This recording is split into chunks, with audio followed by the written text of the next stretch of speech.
Welcome to GovCast, connecting with federal IT's top decision makers. I'm your host, Sarah Seibert, and today we're joined by Kurt DelBene, CIO of the Department of Veterans Affairs. DelBene joined the agency almost 1 year ago in December 2021. Since then, he has been focused on modernizing with a vision, placing end users at the center of every digital transformation effort. Key to this approach is DelBene's recently launched Vision 2022 strategy, which prioritizes transparency, customer experience, VA's workforce, and more. I'll turn it over to Mr. DelBene, who will further discuss this strategy and explain what led him to the VA.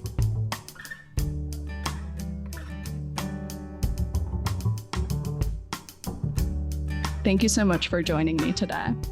Well, thanks for having me. Yeah, to kick off the episode, I'd like to dive into your background. So what led you to VA and how is your experience from the public sector IT environment guiding your strategies as CIO? Well, I spent most of my career in the commercial space, a long time at Microsoft, but I'm an engineer by trade. And as I got towards the point where was thinking about what I wanted to do next and think about retiring from Microsoft, I thought I was looking for something where the mission was really important in terms of the folks that are served. And if you think about the VA, one, you think about the scale of the organization. We're talking about the largest integrated healthcare provider in the United States. It's the largest benefits company as well. And so those two things together just create a massive opportunity to deliver services that are critically needed by veterans, but also have that opportunity to give back. And the skills that we have as technologists are just so critical and can make such a difference in terms of just delivering on those benefits. I mean, people talk about this notion of the digital transformation that's going on. And at its heart, that transformation is the same, whether it's in the commercial sector or whether it's in the government sector. There's some specific aspects of it, but it's really about this notion that these systems are not that drive things like benefits, like healthcare, are central to delivering on the mission of the organization. And so my last role at Microsoft was around doing the digital transformation of our internal systems. And I really thought there was an opportunity to kind of use that skill set and deliver that kind of transformation in the federal government as well. And on, as I said, a mission that I thought was absolutely critical. So how I thought about it is I kind of took some of the learnings that I had from doing it in the commercial sector and figured out which ones apply in the federal space as well. One of the things that was really critical is getting the leaders in the organization and the teams to talk well to each other. And so one of the very first things we did was to make the organization flatter so that there's richer communications across the teams. And so we restructured the team fairly early on, about 3 months in. And really it was around getting clear swim lanes, clear responsibilities, getting very fast communications across the different teams. And I think that structure has really helped. The other thing we did was kind of thought through what's the role of contractors. I think it's pretty well known in the federal government that contractors are a critical part of what we do. And one of the things I learned early on is contractors weren't at the table. And if you think about it, you've kind of got your product management part of the team, you've got overall leadership, you've got the testing function, you got the security function, but then contractors very often are as that development team in a lot of cases. And we've worked at how we get them to be more integrated into the work that we're doing. And that actually, I think, has been really, really critical. And so you have to think differently about how you compose your teams than how you do it in the commercial sector, where your contractors or your development is mostly internal. And then the other thing has really been around clear focus, a clear technical roadmap. One of the things I spent a little bit of time working on HealthCare.gov or the Obamacare site when that crashed. And one of the things we learned there was that if you have a very complicated system that has multiple piece parts, each with their own contracting organization doing a piece of it, when it all comes together, it doesn't necessarily work.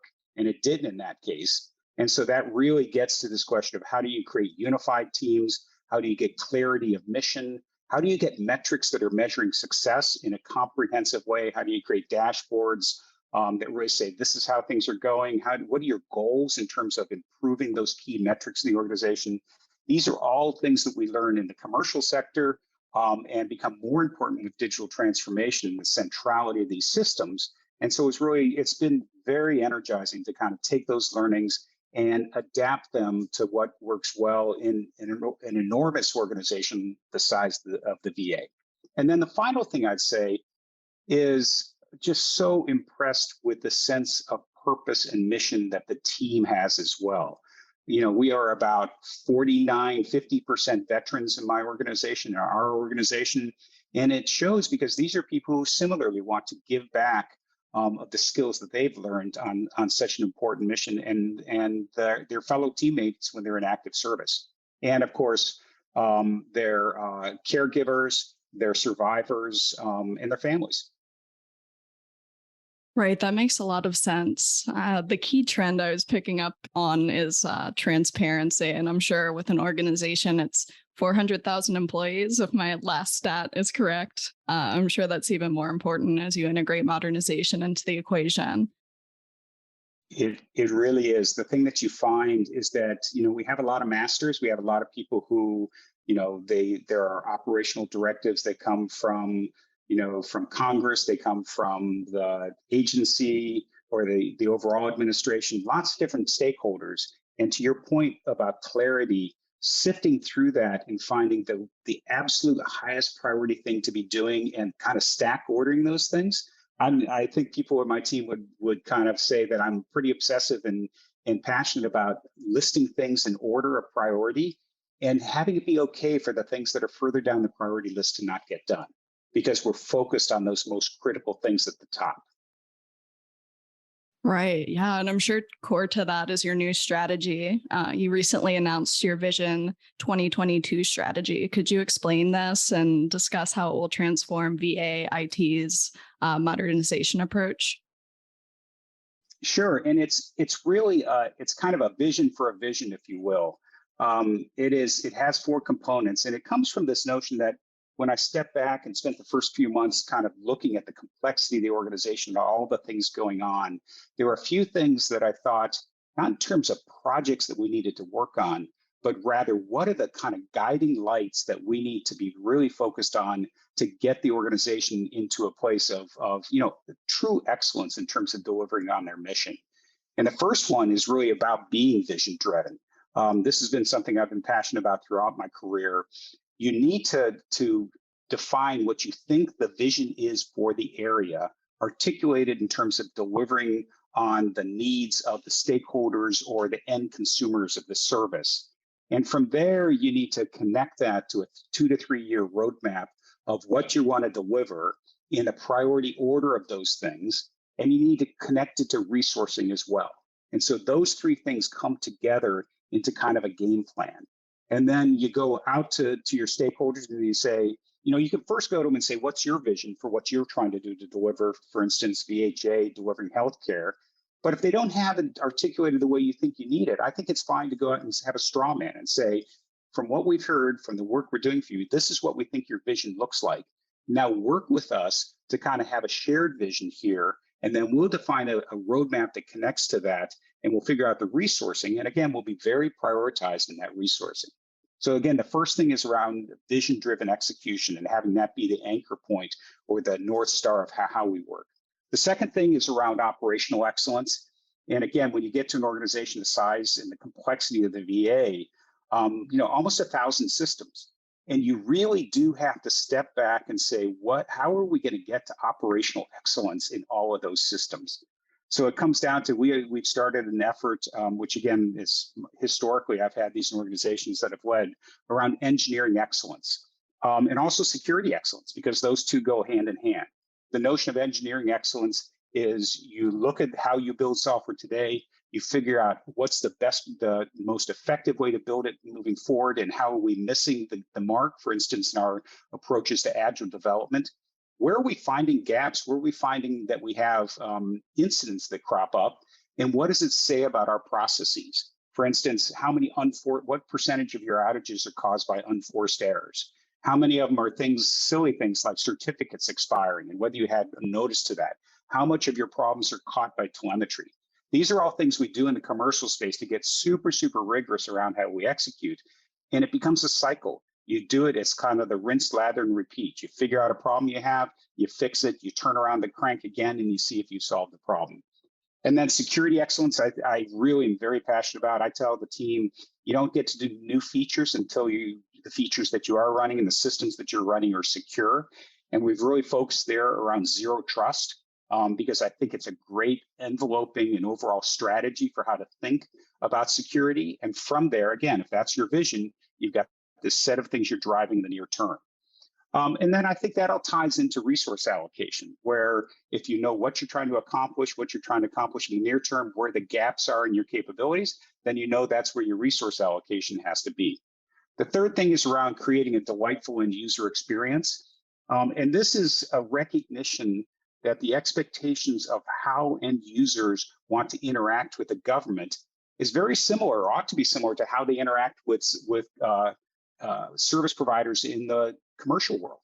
And that means it's an experience where it's intuitive to use. It means it has a web user experience. It means it has a mobile experience as well. We've spent a bunch of time creating a great mobile applications and a single user experience that the veteran comes in and can see his or her, healthcare situation, when they've got upcoming appointments, their benefits and the status of their benefits, all those kinds of services coming into an individual consumer experience, and then getting feedback. How do they like it? What do they want to see next? And that is, so again, these parallels of what you expect to see on the government side, dealing with citizens as customers and veterans, and what commercial entities do to be successful in the commercial space are very similar.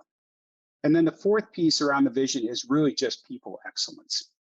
I think you have to be very conscious about and committed to your workforce, understanding what are the gaps in terms of them having fulfilling careers. What does their career path look like? Are you creating an environment that is supportive and supports diversity of thought and experience? These are really critical things, and they have to be central to how you think about the team. And then from there, again, if you take an engineer's mindset, what are our gaps? Do we have clarity on how you go from one step in your career to the next? How do we take veterans that are passionate about giving back and give them compelling careers in the cyberspace? So these all things come around to this notion of really focusing on and being great and supporting and developing people in your organization. So that's really the gist of it. And those become the anchor points that we're driving the team on. And they're kind of that North Star of how we make those trade-offs and decisions about the work that we do. Right. That sounds like a great strategy. And I've heard a few leaders at VA mention that veteran-centric approach where you're focusing on the end user to drive development instead of, creating a product and then just seeing how the end users interact with it, building it in from the beginning. That sounds great. So I'd like to dig a little deeper into that. How are you incorporating user feedback and human-centered design principles to drive modernization of veteran services? Well, the first thing is we talked a bit about the single point of connection to the VA, and the website is va.gov, but we also have a mobile application. And so it starts with the notion that you really should think about having a great user experience that people know how to use, and it's a delight for them to use. But then it does become this kind of cycle of how do you get feedback on what they're actually experiencing and iteratively getting better at that delivery over time. And so we're developing these things with veterans input at its core so that we can develop and deploy apps that are accessible and that accomplish exactly what they need. We have done a ton of human-centered design sprints. As part of that, we talk to veterans, their caregivers, among others, and that guides the design of the product itself and the tools that we use to create it. I mean, just to give you some sense of the scope of what we're talking about, since 2019, we've talked to nearly 4,000 veterans, family members, and caregivers, and engaged in over 550 studies to get this feedback. Like this year alone, we'll have close to 1,000 participants who've been involved in 65 studies. And they've helped us to deliver over 70 different products, tools, and services for va.gov, that central veterans experience. But it's not just that. We've modernized the GI Bill digital experience as well. That began about a year and a half ago when we moved it to a digital platform, giving people better access to education benefits, Across the board, in each one of the experiences that we have, we're figuring out how do we do that transformation? What is it that the customer, in this case, the veteran or family members or caregivers need? And then really getting that feedback iteratively into the experience and into our product plans. And then the final thing I'd say here is it's just as important that we do this with our internal systems as well. And so we told people recently, how do we get to a point where every single one of our applications internally has feedback on how people like it? At Microsoft, we had this thing called Send a Smile. And we put it in there. I'm not sure we got a mix of smiles and frowns, of course, but it allowed at the point of use to give this feedback that says, hey, this is not working the way I expect it to be. Or if we got delight too, where they said, this is great, do more of this. And then across all of this, it's that commitment to accessibility. We want to get to the point where, the veteran or the internal user, if they're differently abled or have some issues around doing particular tasks, we want to make sure that our software adapts to that. We've kind of changed the approach there. I think people typically think about accessibility as 100% of your site should be accessible. And what we want is 100% of the user experiences, their touches of our site to be accessible. So we tend to be super, super focused on how often are people hitting different resources, different tools, and going left to right down that histogram so that we can increase the overall percentage of touch points that are accessible. And that is actually distinctly different than saying 100% of your resources are accessible. So that gives you some sense, but I hope the thing that you come away with is this whole notion of focused on the end user kind of pervades everything that we do in our team. Right. Yeah, that's great to hear. And earlier in the episode, you mentioned the importance of VA employees, that they really drive the mission and the transformation. I've heard talks of creating a special salary for cyber professionals to close the pay gap and other incentive programs to bring top talent to VA. So, how are you developing a workforce strategy to improve VA's ability to recruit and retain cyber talent? That's a really good question. It's something we ponder all the time. And there was a study done by the Commerce Department. It said that there are more than 700,000 cyber job openings in the United States alone. And it's an incredibly tough market. I know that from being on the commercial side, how difficult it is for me to hire the talent at that point in time to hire the talent that I needed. And it's just as difficult or perhaps more difficult in the federal space as well. And it really is critical that not only do you bring your talent in, but that you need to actually develop that talent and make them happy and feel like they got fulfilled careers. I think the first thing I'd say is one of the great things we have working in our favor is just, as I said earlier, the mission of the VA. And we get a lot of people who want, like, the reason I'm there, the reason veterans are there, the reason all of the team is there is around how do you give back? And that makes a huge difference. But then we actually have to look and find out, one, what are the amount of talent that we have, that we need, and where do we get that? And so we've worked with Congress, we've worked with the administration to say, we need more talent in this area. Let us tell you precisely where that talent needs to be, and then advocate for getting the funding necessary to bring that talent in. The next thing that you have to tackle is sources of talent. We think there's a huge opportunity to bring in more veterans and to give them skilled roles moving forward in this burgeoning cyberspace. But then you also have to provide them with compensation and benefits that are consistent with what their other alternatives are. And the current GS or general schedule pay is an obstacle there. We did analysis of just the DC market, for instance, and showed that there's up to a 66% disparity in pay levels. And so we worked to create this thing called a special salary rate, and we're working with the Office of Personnel Management, or called OPM, to be able to fill a bunch of that gap. And this could impact for us over 75,000 federal employees across our organization and other parts of the federal government. So really that is identifying the gap and saying, it may be a challenge to get this special salary rate done, but we got to do it if we're going to actually bring the talent in that we need. And so we're optimistic that the OPM will bring it to approval, and we're looking for how we fund that in our upcoming budgets. And then, as I said before, other things that are absolutely critical are the mission. I think it's important for us to have a work-life balance, to have that sense of mission coupled with, I understand what I'm trying to accomplish and I can accomplish it with the resources that I have. I think there have been a lot of areas where we've been understaffed. We're working hard to make sure we've got adequate staffing at every point. And, just telling people, here's the clarity of what we need to get accomplished, but it's up to you and it's important to you, and we will support you in providing that work-life balance. And so I think these things all come together to really create a place that is a compelling place to give back, to have a meaningful career, to have a career path in like one of the most explosive areas in the workplace today, in the market today, which is the whole cyber and cybersecurity space.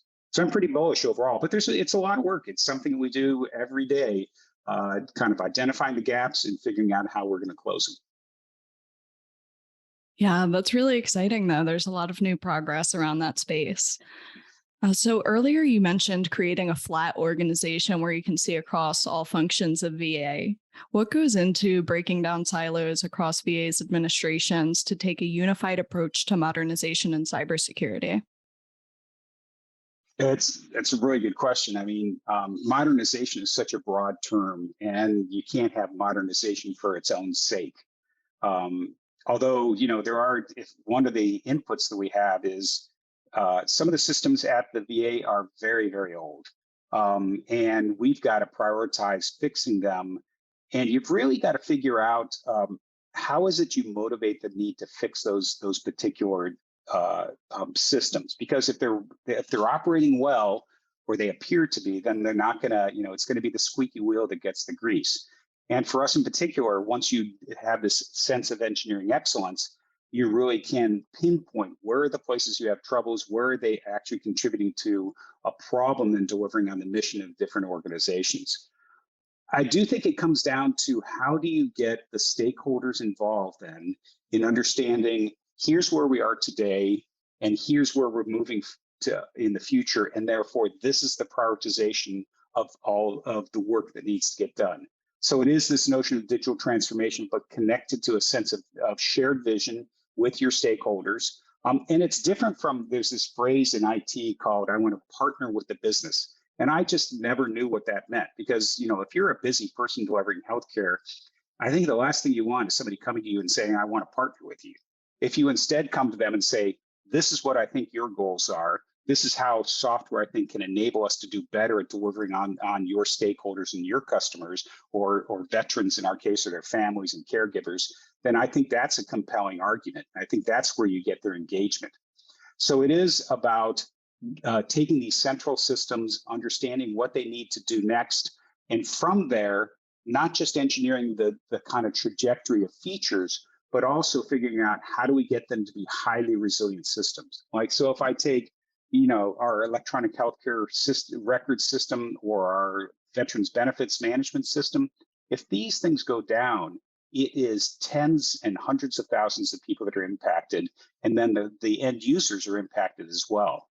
So we have to have the right features, but we also have to have this really high degree of availability. And that drives a set of architectural investments. It has this rhythm, as I was talking about, of each and every issue, kind of diagnosing what the problem is, spinning around and figuring out what the solution is. And so it's these two things that couple together to really create this momentum towards modernization. What are you doing to get great execution? What do you need to do to drive that next set of features that are really going to deliver on the mission for your stakeholders or the people who drive the businesses, or in the business, in this case, the administrations or the agencies, rather. Right, that makes a lot of sense. And I'm sure that you'll see progress from that. It's very targeted. So looking ahead, we're entering into a new year. What are some of your top projects or priorities you'll focus on? Oh, well, there's a few things. One, there are a set of big projects that the VA is working on, and those are really critical to me. that we need to keep a hold of. There's a transformation of electronic health records we're going through. That's a critical project. Supply chain systems for all the VAs, a critical project. A new HR system. So any one of these in the commercial space might be the thing you're focused on, for a majority of what your effort is. But we've got a set of those we got to work on. I would put security at the top of the list, though. I tell the team we want to get to a demonstrably better security position where we can see in all these systems that we've closed vulnerabilities. The team does a fantastic job in terms of the blocking and tackling around security, but you've really got to step back. And this notion of zero trust allows you to be clear on what your responsibilities are, what the relative priorities are. And so I think that's a really critical initiative for us. And cyber is probably number one on the list. The second thing is I think there's an opportunity for us to really drive a greater rigor through a couple of the gates that are really important in terms of approval of projects within government and in particular in the VA. And these two gates for us are FATARA and ATOs, or authorization to operate.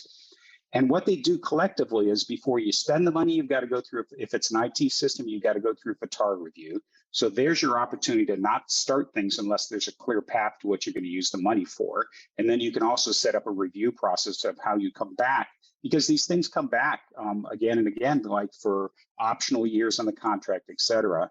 And then ATO is that opportunity, if you take it seriously, of really saying you're authorizing this thing to operate on your network or in the cloud and be associated with your organization, the VA in our cases.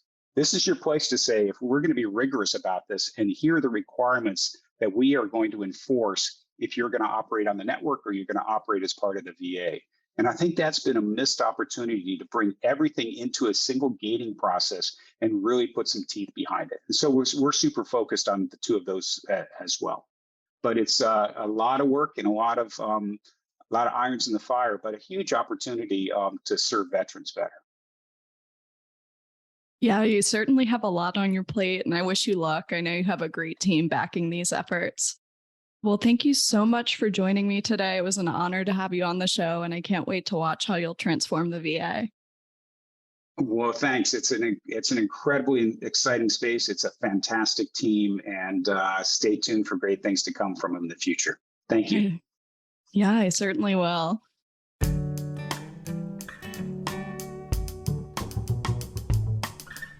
GovCast, along with Cybercast and HealthCast, is a production of GovCIO Media and Research. For more podcasts and to check out the other shows, head to GovCIOmedia.com. Watch out for new episodes released every Tuesday and Wednesday across our shows. You can follow all of them in your favorite podcast platform, and if you like what you heard, make sure to let us know by leaving a review. And if you have any topics you think we should look into, contact us at newsletter@gcio.com.